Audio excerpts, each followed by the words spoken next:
Hey, what's up everybody? Nexel here. Today we are playing Kingdom Hearts Union Cross, and it's been quite a while since I've checked up on the updates and made a video of analysis for you guys. So the last one I believe was the Roxas Art EX deal, and that was actually about 6 days ago. So we have sort of 6 days worth of updates to go through. So I will be making a separate video for the 0.2 Kairi as well as the PL Sora, because those are two specific medals that I want to give you guys different opinions on. I could see it being a video that people would want separate, so I'll go ahead and make two different videos for that. So if you are here to check out my analysis on those medals, go ahead, stop here, and then move on to that next video if you want some sort of help or analysis on those. But with that being said, let's go ahead and start talking about the other notifications, starting with the deluxe solo and party rankings. So it is raid week, and everyone has been working really hard. I believe I'm at like 305, sitting at like 1.5 billion Lux, something like that. I'm in Vulpes. It's hard. It is a hard knock life in Vulpes for Lux. But anyways, the reward for the week is going to be the Virgo Charithi charm, or as Daphne and I like to call it, Sexy Hair Down Charithi. We call it that because she really likes this character named Ellie from Love Live, and whenever her hair is down, we always call it Sexy Hair Down Ellie. So yeah, Sexy Hair Down Charithi. And it is going to look super cute with its super long hair and dress combo and flower. So excited to see if I'm able to get that. And if you score high in the rankings, so I believe it's top 50 for the gold, top 300 for the silver, and I think it's either 500 or 1,000 for the bronze. But yeah, it does come with the matching charm. I'm sorry, the charm plus the crown if you can do the party. So charm for the solo and then party for the crowns. And that's how it's always been, really. So that's that update. And to accompany that, we have the Tusmsum Raid event. So it's all week. It's going to be until Sunday, and you fight the Heartless Tsum, which is super adorable. It has mechanics from the games. So I thought that was really cool. It says here, earn Tsum avatar parts, jewels, which by the way, let me just say, you only really get like 30 from the boss. I haven't checked the actual avatar board, but it's only 30 there. And then more. And the board can come with the Balloon Chip and Dale Tsum, which gives you skill perk +3. Skill perk is always good. And the Balloon Pooh and Piglet Tsum avatar parts. So these are what those avatar parts look like. They're super cute Tsum balloons that float behind you. And it does have the bonus times listed here, where the spawning will double. So normally you have to eliminate a minimum of 3 eggs in the event quest to generate it, but now you only have to fight the target enemy, which is 2. So since it's double, it's technically like you're beating 4, and that automatically respawns the raid boss. You'll double the Lux during that 1 hour, and the raid bosses, instead of leveling up 1 by 1 whenever you destroy them, it actually levels up by 5. So on the very first day, within 1 raid hour, I was lucky enough to get it up to level 99 so that I could start Lux building. So that's a good way to go about, in my opinion. Start early, start strong early. That way your raid boss is always at level 99, so that you are clocking out as much damage and gaining as much Lux as you possibly can. Now we have a weekly gem quest, which I haven't done yet. Maybe I'll do a quick run of that later, but it's kind of weird. So it's a weekly gem quest. So they've been pushing out gems on us like crazy. I don't know if it's because there are a lot of people who want to, I don't know, maybe there's a lot of people who want to get to that. I believe it's the 35.5 or the level 36 Fenrir that has the ×3 multiplier on the last slot, or it's like ×3.1.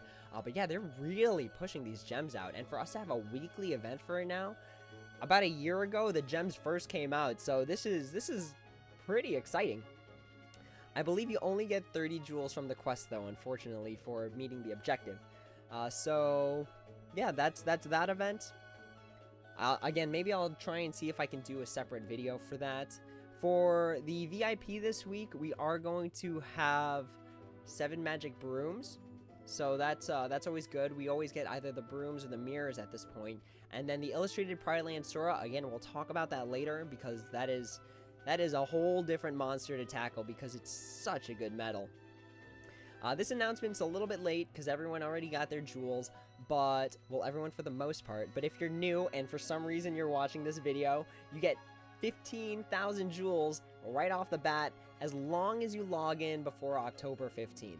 So a lot of people have been telling me what they're doing is that if they're sort of newish from the past month, they just restart their account, gain all the jewels, and just keep rolling until they get something like Roxas Art EX or like boosted HD Xion. So that's what a lot of newer players are doing. If you've played the game for a while, if you already have a stockpile of stuff, it's not worth it to restart. Maybe it's worth making a second account, definitely. I have a second account that I plan on using those 15,000 jewels for, but again, it's a really good bonus.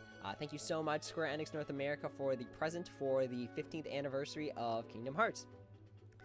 And it pairs well with the 0.2 Kairi deal that I will talk about later, because if you need to catch up, if you don't have 0.2 Kairi, that medal is game-changing. So to have this banner, the 0.2 Kairi banner that I'll talk about later, and to pair it with 15,000 jewels for a guaranteed Mercy 0.2 Kairi is really good, and it could really catch you up. So we have more past avatar boards returning, and I believe, if I remember these correctly, these came during the whole Black Friday sale, because I think I totally got the Aladdin and the Triton at the time. But anyways, it's going to be for just the 6-7 days, and it's available for 1,500 jewels, which is really good.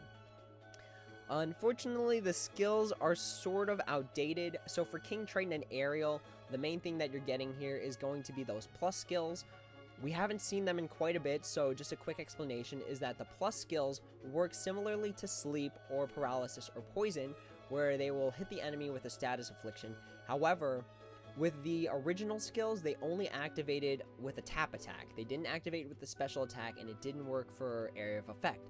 With the plus skills, while they don't last 2 turns like the original skill, the chance of activation is higher. It can activate with area of effect, and it can also hit all enemies, and it only lasts for a turn. I think I repeated myself there.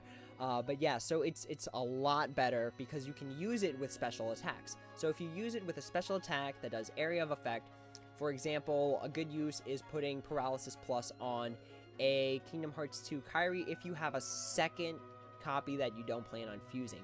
I plan on doing that for things like High Score Challenge because that Kairi is gauge restoring. If I could paralyze the enemy, last another turn, and then be able to continue hitting it, that would just be a really good setup, because then it allows me to put different bonus medals on the rest of my blade.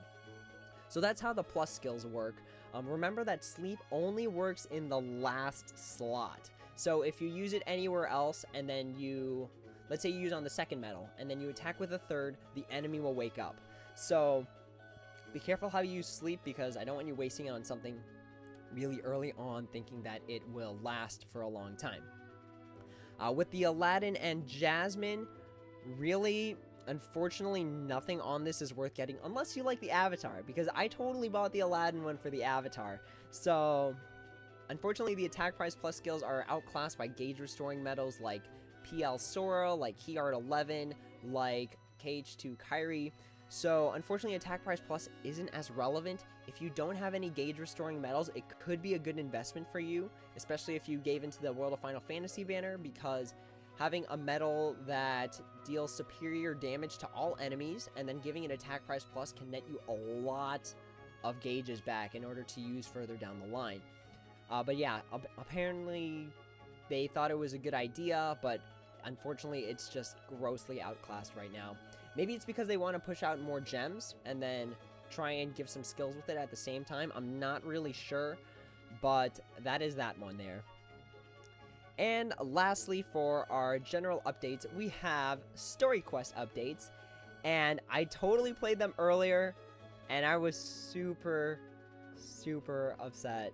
Not because we only got 5, but because the content just made me really sad. I know I'm smiling right now, but I'm trying to mask the pain of these story quests. So if you haven't got up to this point, make sure you catch up, because a lot of this stuff is canon now.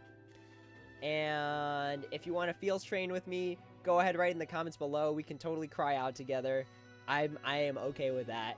But with that being said, that is all our general updates. I will make 2 different videos again for the PL Sora medal and for the 0.2 Kyrie deal. And until those videos, everyone, take it easy.